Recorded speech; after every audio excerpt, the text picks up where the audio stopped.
status signaling is low status. Luxury, labels, and visible success, none of it reads the way you were told it does, and once you see it, you can't unsee it. Chapter 1, the flex gives it away. The thing I keep noticing is that real authority is usually very quiet. It does not need the designer bag to enter the room first and make the point, and it does not need the outfit to look expensive. In fact, the more an outfit seems to be saying luxury, status, money, the less relaxed it feels. And that is why status signaling has started to feel so low to me. I do not mean beautiful things are bad, because obviously they are not. I love quality. I love a beautiful shoe or a beautiful bag. But there's a difference between wearing something lovely and leaning on it too hard.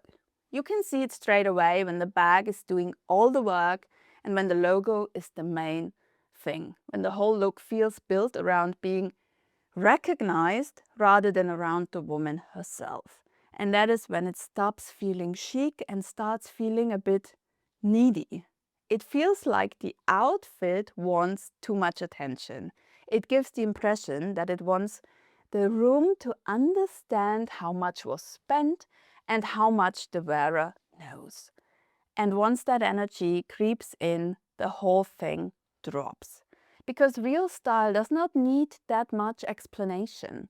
A woman with actual presence can be wearing a very simple look, and somehow she still looks more powerful than the woman in the carefully assembled status look. Hi, I'm Bridget Fischer, and after a decade running vintage shops, I know exactly how the fashion industry traps women into trends, status, shopping pressure, and that whole consumption theater. Now I cut through the noise with German honesty. Welcome to the Aura Club. Chapter 2, borrowed confidence. What bothers me about status signaling is where the confidence is sitting. It is not really sitting in the woman. It's sitting in the logo, the price point, the brand story, the fact that other people are supposed to recognize it. And that is such a weak place to dress from, because now the whole feeling depends on the symbol still working.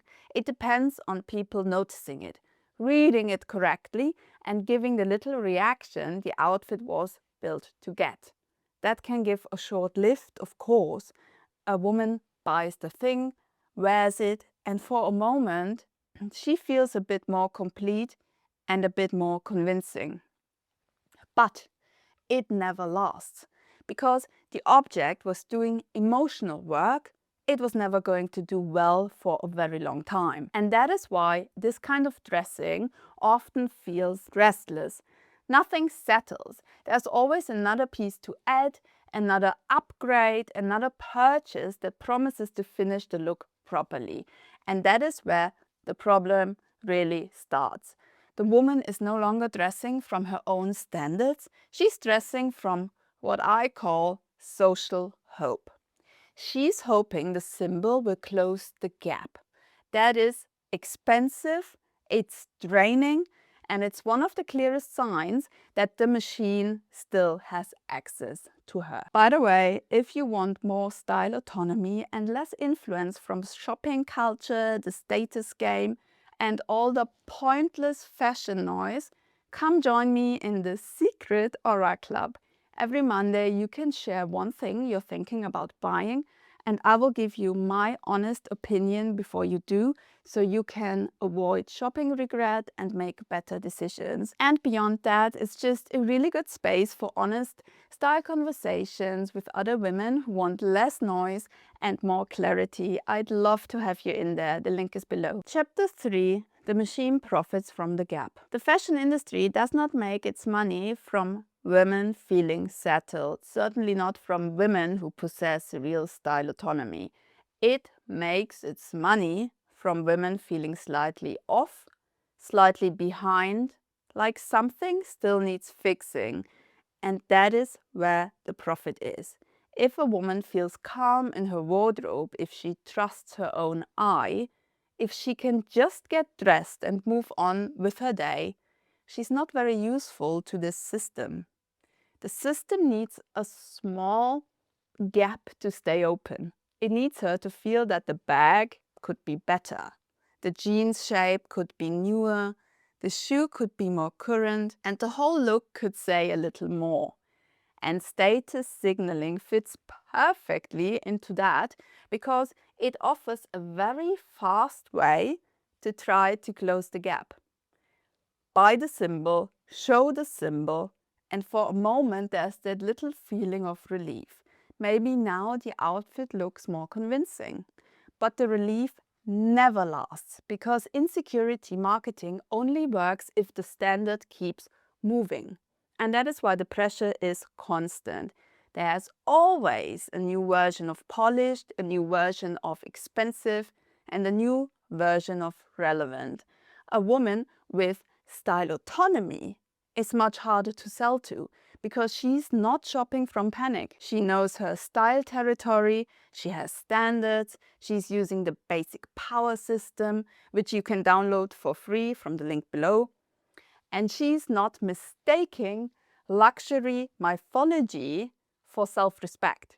And that is exactly why the machine prefers women slightly doubtful. Chapter 4, Consumption Theater. Social media made this much worse because influencers are not really showing style. They are showing consumption as entertainment. Their job is to keep attention, so the outfit cannot just be good. It has to come with a reveal, a link, a recommendation, a little story about why this piece matters now and why this piece suddenly feels necessary. And after a while, women start absorbing that rhythm without even meaning to. Style starts to look like constant buying. The purchase starts to feel more exciting than the wardrobe. And that is where things get confusing.